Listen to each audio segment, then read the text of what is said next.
c'est important d'avoir assez rapidement dans le processus de création un moment où on vient tester ses idées au plateau. Nous, on a 2 semaines de résidence à la Villette. Ça s'inscrit dans un moment où on est au début de la recherche. Ça me permet de tester très rapidement des idées que j'avais dans ma tête depuis plusieurs mois. Donc ça rend les choses concrètes et ça me permettra de continuer à écrire la pièce. C'est ça l'ambition. C'est vrai que c'est toujours difficile de commencer un projet parce qu'on se sent saturé d'idées. C'est un moment de questionnement qui est intense.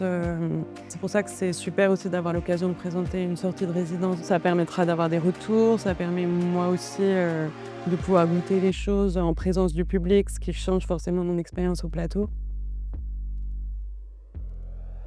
Notre collaboration avec l'espace périphérique date depuis 2014. C'est un lieu qui, moi, m'est très cher parce que c'est ici qu'on a fait notre première résidence de notre premier spectacle.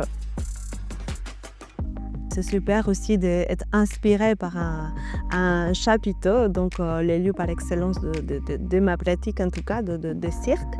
Et ça nous permet aussi de tester plein de choses en termes d'accroche, d'arrêt. Je peux essayer ma corde de différentes façons. On a eu beaucoup de temps de recherche, qui a été plutôt une chance où on a vraiment appris à interpénétrer nos sensibilités, nos manières d'être au monde et nos pratiques. Le besoin primaire, c'est d'être dans un studio et dans un vrai contexte. Tout de suite, ça nous projette sur la scène pour pouvoir travailler la matière, imaginer la scénographie en termes de lumière ou en termes de matériel sur scène. Donc ça, il faut le tester, le visualiser, le refaire. Et ça, c'est sur une période assez longue. Ce qui est bien avec ce processus d'accompagnement par la Villette, c'est que ça permet aux chorégraphes de s'ancrer, d'avoir une vraie posture de chorégraphe, de se former d'année en année. Il y a vraiment un rapport de confiance et d'encouragement.